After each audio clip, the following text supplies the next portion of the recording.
Hello students, in today's class we will learn oxyacids of phosphorus. Board में 90% question जो इस topic से आते हैं वो उसके स्ट्रक्चर आते हैं. आपको कोई भी एक फॉर्मूला या नाम दे दिया जाता है और आपको उसका लुईस स्ट्रक्चर ड्रॉ करना होता है. फॉस्फोरस बहुत सारे ऑक्सी एसिड्स बनाता है. एनसीईआरटी में टोटल 7 ऑक्सी एसिड्स या फिर ऑक्सो एसिड्स दे रखे हैं. हम चाहे उसे ऑक्सी एसिड्स बोलें या ऑक्सो एसिड्स बोलें, दोनों सिनोनिम है. 7 जो ऑक्सी एसिड्स हैं हमारे पास, हम उनके नाम और फॉर्मूला जो 2 कॉमन ऑक्सी एसिड्स हैं उन्हीं से ही ड्राइव करेंगे. फॉस्फोरस के जो 2 कॉमन ऑक्सी एसिड्स आते हैं उसमें से पहला है orthophosphorous acid. Orthophosphorous acid, phosphorous acid जिसका फॉर्मूला होता है H3PO3. इसी एसिड को एक और कॉमन नेम से जाना जाता है और वो है फॉस्फोनिक एसिड. Phosphonic acid. और दूसरा जो फॉस्फोरस का एसिड है वो है ऑर्थोफॉस्फोरिक एसिड. Orthophosphoric acid. इसको आप ऐसे याद रख सकते हैं जैसे कि नाइट्रिक एसिड, आईसी से टर्मिनेशन हो रहा है, और नाइट्रस एसिड. तो दोनों में डिफरेंस क्या होता है? नाइट्रिक एसिड में HNO3 3 ऑक्सीजन आते हैं और जो उसका नाइट्रस एसिड बनता है उसमें क्या होता है? HNO2 1 ऑक्सीजन काम हो जाता है. सेम यहाँ पे भी वैसे ही है.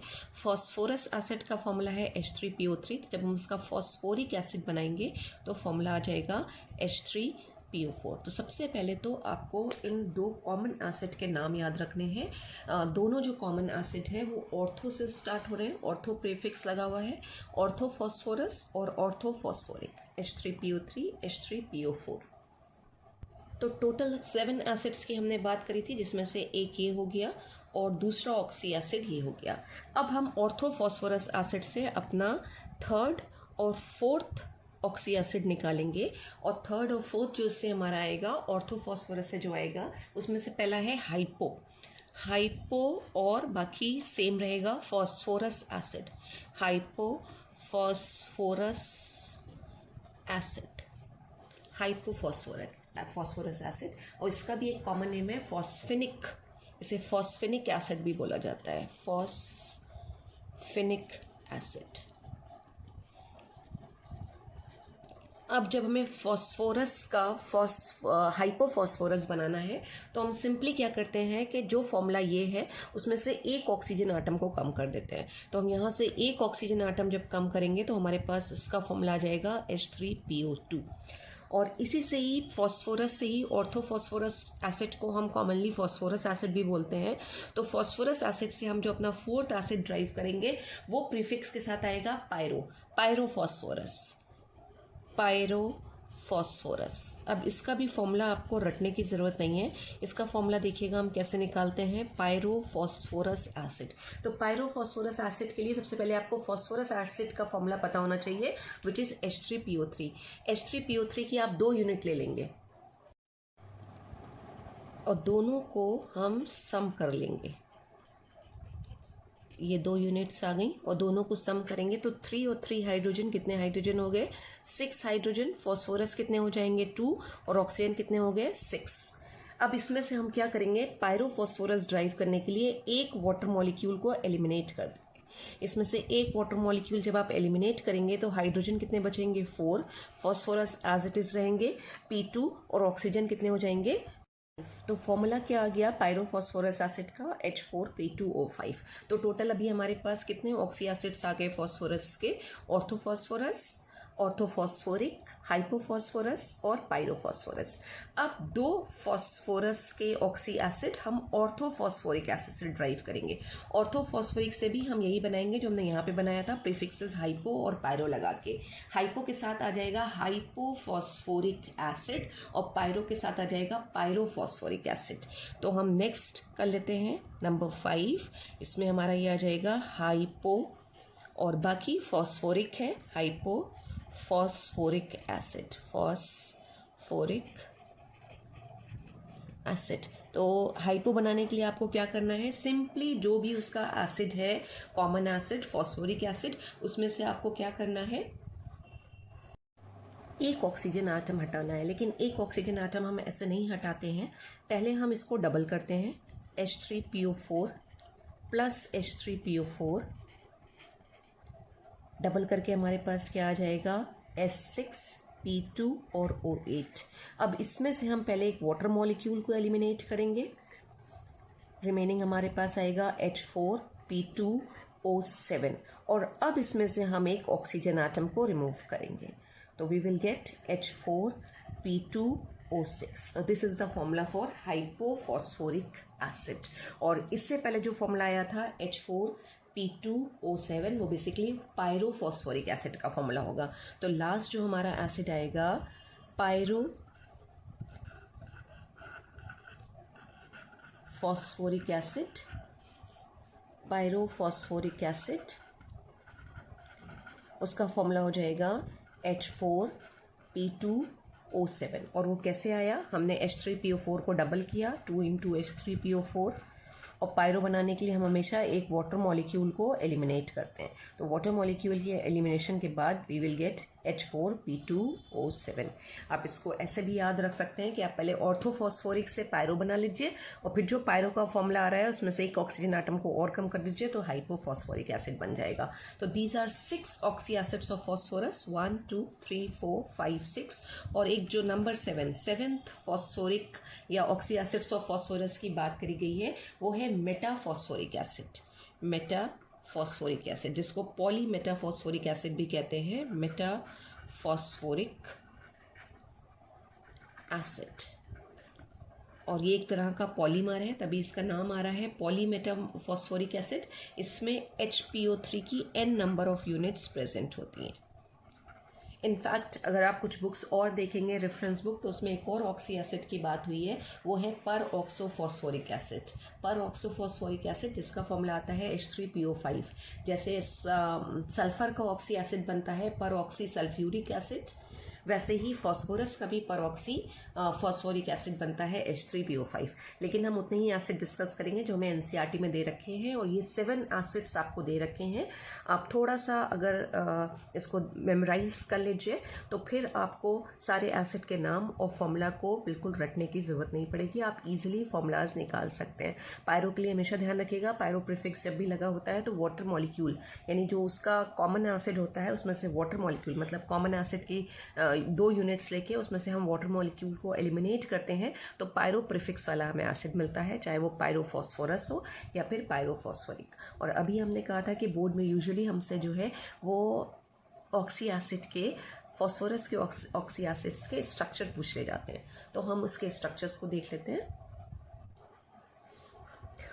फॉस्फोरस के ऑक्सी एसिड्स के स्ट्रक्चर की जब हम बात करते हैं तो उसको भी आप एक ट्रिक से ड्रॉ कर सकते हैं, क्योंकि फॉस्फोरस के जो ऑक्सी एसिड्स हैं उसमें आपको मिनिमम जो चीज़ें देखने को मिलेंगी वो एक P डबल बॉन्ड O ये मिलेगा, और आपको एक OH बॉन्ड, मिनिमम एक OH बॉन्ड मिलेगी। एक OH बॉन्ड या आयोनाइजेबल हाइड्रोजन होगा तभी हम इसको एसिड बोलेंगे, या रिप्लेसेबल हाइड्रोजन होगा तभी इसको हम एसिड बोलेंगे। तो ये और ये दोनों चीज़ें स्ट्रक्चर में प्रेजेंट होती ही होती हैं। तो जब भी हमें फॉस्फोरस का ऑक्सी एसिड का स्ट्रक्चर बनाना है, जैसे कि हम सबसे पहला एसिड ले लें H3PO2 जो था हमारा हाइपोफॉस्फोरस एसिड। हाइपोफॉस्फोरस एसिड में फॉस्फोरस +1 ऑक्सीडेशन स्टेट शो करता है। तो अगर हमें इसका स्ट्रक्चर बनाना है तो हम ब्लाइंडली पहले क्या कर सकते हैं, ये तो बना ही सकते हैं, और एक OH बॉन्ड प्रेजेंट होती है ये इस तरह से, ठीक है। अब हमारे पास यहाँ पे क्या बच रहा है, एक P आ गया, यहाँ पे 2 ऑक्सीजन आटम आ गए, एक हाइड्रोजन आ गया, बचे हमारे पास 2 हाइड्रोजन आटम। अब अगर आपको लुईस स्ट्रक्चर के रूल्स याद हो तो उसमें एक रूल ये था कि हाइड्रोजन को कभी भी हम डायरेक्टली लिंक नहीं करते हैं सेंट्रल आटम के साथ, वो ऑक्सीजन के थ्रू ही लिंक होता है। लेकिन ये जो ऑक्सी एसिड्स हैं फॉस्फोरस के, इसमें उस रूल का वायलेशन हो रहा है। इसमें हाइड्रोजन जो है सेंट्रल आटम के साथ यानी फॉस्फोरस के साथ डायरेक्टली लिंक होता है, तो 2 हाइड्रोजन जो है इसके अंदर डायरेक्टली लिंक आएंगे इस तरह से। अब ये स्ट्रक्चर जो है वो हमने कुछ ऐसे बनाया है, लेकिन जो फॉस्फोरस के ऑक्सी एसिड्स होते हैं सारे के सारे sp3 हाइब्रिडाइज्ड होते हैं, और अगर sp3 हाइब्रिडाइज्ड होंगे तो स्ट्रक्चर क्या आएगा, टेट्राहेड्रल। तो आपको जो स्ट्रक्चर ये ड्रॉ करना है वो आपको टेट्राहेड्रॉन के शेप में या टेट्राहेड्रल के फॉर्म में ड्रॉ करना है। तो इसको हम बना लेते हैं कुछ इस तरह से। ये आ गया और एक हाइड्रोजन ये आ गया, एक हाइड्रोजन ये आ गया और बाकी एक OH बॉन्ड प्रेजेंट हो। तो ये स्ट्रक्चर आ गया। दूसरा एसिड हम ले लेते हैं। सेकेंड एसिड इज H3PO2 के बाद H3PO3। H3PO3 में भी हम क्या करते हैं, सबसे पहले फॉस्फोरस और ये डबल बॉन्ड O हमने यहाँ पे बना दिया और एक OH तो आना ही आना है, तो हमने एक OH बॉन्ड दिखा दी। अभी हमारे पास यहाँ पे क्या क्या चीज़ें हैं, 2 हाइड्रोजन है यहाँ पे और एक ऑक्सीजन बच रहा है। 2 हाइड्रोजन और एक ऑक्सीजन, तो एक हाइड्रोजन तो सेंट्रल एटम के साथ डायरेक्टली लिंक होगा और बाकी एक जो है वो ऑक्सीजन के थ्रू सेंट्रल एटम के साथ लिंक होगा। तो H3PO3 का स्ट्रक्चर ये आ गया। और तीसरा एसिड हम ले लेते हैं H4P2O5। ये था हमारा पायरोफॉस्फोरस एसिड। अब पायरोफॉस्फोरस एसिड में 2 फॉस्फोरस प्रेजेंट हैं, तो दोनों फॉस्फोरस ऑक्सीजन के थ्रू लिंक होंगे कुछ इस तरह से, राइट। अब दोनों फॉस्फोरस को तो हमने ऑक्सीजन एटम के थ्रू लिंक कर दिया। अभी हमारे पास 4 हाइड्रोजन एटम्स, 4 ऑक्सीजन एटम यहाँ पे रिमेनिंग है। बाकी हमने कहा था कि फॉस्फोरस के साथ एक डबल बॉन्डेड ऑक्सीजन एटम आना ही आना है, तो हमने ये डबल बॉन्डेड ऑक्सीजन एटम लगा दिया। और क्या आना था, एक OH बॉन्ड आनी थी, तो ये एक OH बॉन्ड हमने इसके साथ और एक OH बॉन्ड हमने इसके साथ लगा दी। तो अभी हमारे 5 ऑक्सीजन एटम आ गए, 2 फॉस्फोरस आ गए और 2 हाइड्रोजन आ गए। रिमेनिंग कितने हैं, 2 हाइड्रोजन, तो वो 2 हाइड्रोजन फॉस्फोरस के साथ डायरेक्टली लिंक होते हैं। तो this is the structure for H4P2O5 और पायरोफॉस्फोरस एसिड। इसमें भी अगर हम फॉस्फोरस के हाइब्रिडाइजेशन की बात करें तो ये फॉस्फोरस एटम और ये फॉस्फोरस एटम दोनों sp3 हाइब्रिडाइज्ड ही होंगे। इनफैक्ट पहली बात करिए कि फॉस्फोरस के सारे ऑक्सी एसिड्स में फॉस्फोरस का हाइब्रिडाइजेशन sp3 ही आता है। नेक्स्ट एसिड जो है फॉस्फोरस का वो है orthophosphoric acid H3PO4। Hybridisation phosphorus का यहाँ पे क्या होगा, हाइब्रिडेशन आएगा sp3। और अगर हम इसमें ऑक्सीडेशन स्टेट की बात करें तो ऑक्सीडेशन स्टेट फॉस्फोरस का आएगा +5 और ये स्ट्रक्चर आ जाएगा। फॉस्फोरस के साथ एक डबल बॉन्डेड ऑक्सीजन तो हमें बनाना ही था और एक OH बनाना था, वो हमने बना दिया। बाकी जो 2 ऑक्सीजन और 2 हाइड्रोजन बचेंगे वो इस तरह से लिंक होंगे, यानी हाइड्रोजन ऑक्सीजन के थ्रू सेंट्रल एटम के साथ लिंक होगा। ठीक है, NCERT में इस तरह से दिखाया है, O और H एक साथ लिख दिया है, लेकिन ऑब्वियस सी बात है ऑक्सीजन और हाइड्रोजन के बीच में भी एक कोवलेंट बॉन्ड आएगी। तो आपको अगर सही तरीके से ड्रॉ करना है तो आप ऑक्सीजन और हाइड्रोजन के बीच में भी कोवलेंट बॉन्ड दिखा सकते हैं। अदरवाइज NCERT में OH एक साथ लिखा हुआ है। ठीक है, तो कितनी OH बॉन्ड इसके अंदर आ रही हैं, 3 OH बॉन्ड आ रही हैं, 3 OH बॉन्ड प्रेजेंट है। ठीक है, कभी कभी बोर्ड में या एग्जाम्स में क्वेश्चन पूछ लिया जाता है आपसे कि discuss the basicity of phosphoric acid या orthophosphoric acid on the basis of इस स्ट्रक्चर। तो स्ट्रक्चर के बेसिस पे आपको इसकी बेसिसिटी बतानी है। तो स्ट्रक्चर जब आप ड्रॉ करेंगे तो आप उसमें दिखाएंगे 3 OH बॉन्ड है, तो इस एसिड की बेसिसिटी कितनी हो जाएगी, बेसिसिटी जितनी रिप्लेसेबल हाइड्रोजन होते हैं या जितने OH बॉन्ड होते हैं उतनी ही बेसिसिटी होती है, तो बेसिसिटी इसकी आ जाएगी 3। तो this is the structure for H3PO4। Next acid है H4P2O7, जो फॉस्फोरिक एसिड से ही हमने बनाया है पायरोफॉस्फोरिक एसिड। पायरोफॉस्फोरिक एसिड, अब पायरोफॉस्फोरिक एसिड में 2 फॉस्फोरस के एटम है और जहाँ पे भी 2 फॉस्फोरस के एटम होंगे वो ऑक्सीजन के थ्रू ही लिंक होंगे। तो आपको क्या करना है, ऑक्सीजन के थ्रू लिंक दिखाना है दोनों फॉस्फोरस एटम।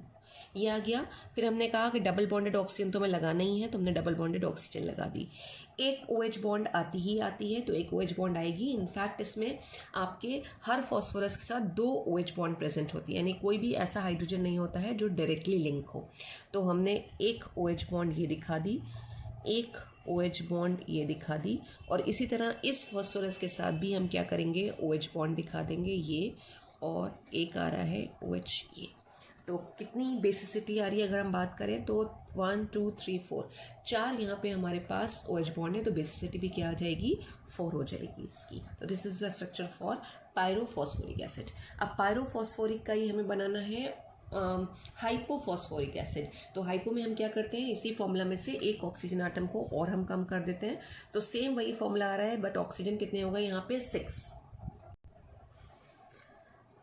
इसके और इसके स्ट्रक्चर में सिर्फ, या ये कहें फॉर्मूला में एक ऑक्सीजन आटम का डिफरेंस है, तो स्ट्रक्चर भी हम ऐसा बनाएंगे कि जो बीच वाला ऑक्सीजन आटम है इसको हटा देंगे, फॉस्फोरस को हम डायरेक्टली लिंक कर देंगे, rest of the structure will remain the same. बीच वाला ऑक्सीजन आटम हमने हटा दिया और बाकी हमारा स्ट्रक्चर एज इट इज आ रहा है।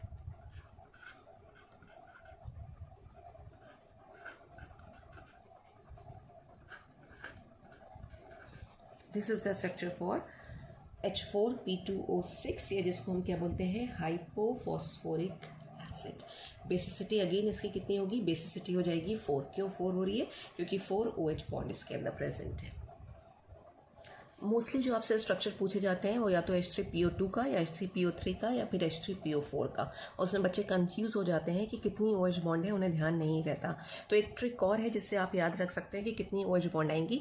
H3PO2 में 2 ऑक्सीजन आटम है, जितने ऑक्सीजन आटम यहाँ पर हो बेसिसिटी उससे 1 कम होगी, यानी जितना यहाँ पे ऑक्सीजन आटम लगा है उससे 1 कम OH बॉन्ड आएगी। तो अगर हम H3PO2 की बात करेंगे तो इसके अंदर सिर्फ एक ही OH बॉन्ड प्रेजेंट होगी, या इस एसिड की बेसिसिटी होगी 1। H3PO3 की जब हम बात करेंगे तो H3PO3 में से यहाँ ऑक्सीजन 3 है, 1 कम कर दीजिए तो 2 हो जाएगा। बेसिसिटी इस एसिड की कितनी होगी 2, इसके अंदर 2 OH बॉन्ड प्रेजेंट होंगी। और अगर H3PO4 आ रहा है तो H3PO4 में से आपको क्या करना है, एक ऑक्सीजन आटम कम करना है। कितने ऑक्सीजन आटम रह जाएंगे, 3। तो जितने ऑक्सीजन आटम है बचेंगे उतनी ही उसकी बेसिसिटी होगी। बेसिसिटी कितनी आ जाएगी 3। तो 3 एसिड है। बाकी आप ध्यान रखिएगा कि आपको हाइड्रोजन क्या करना है, H3PO2 में और H3PO3 में हाइड्रोजन सेंट्रल आटम के साथ डायरेक्टली लिंक करना है। यहाँ 2 हाइड्रोजन डायरेक्टली लिंक है, H3PO3 में एक ही हाइड्रोजन है, और H3PO4 में कोई भी हाइड्रोजन डायरेक्टली लिंक नहीं है। तीनों हाइड्रोजन ऑक्सीजन के थ्रू लिंक है फॉस्फोरस के साथ। तो this is about the structure of oxy acids of phosphorus. Thank you so much students.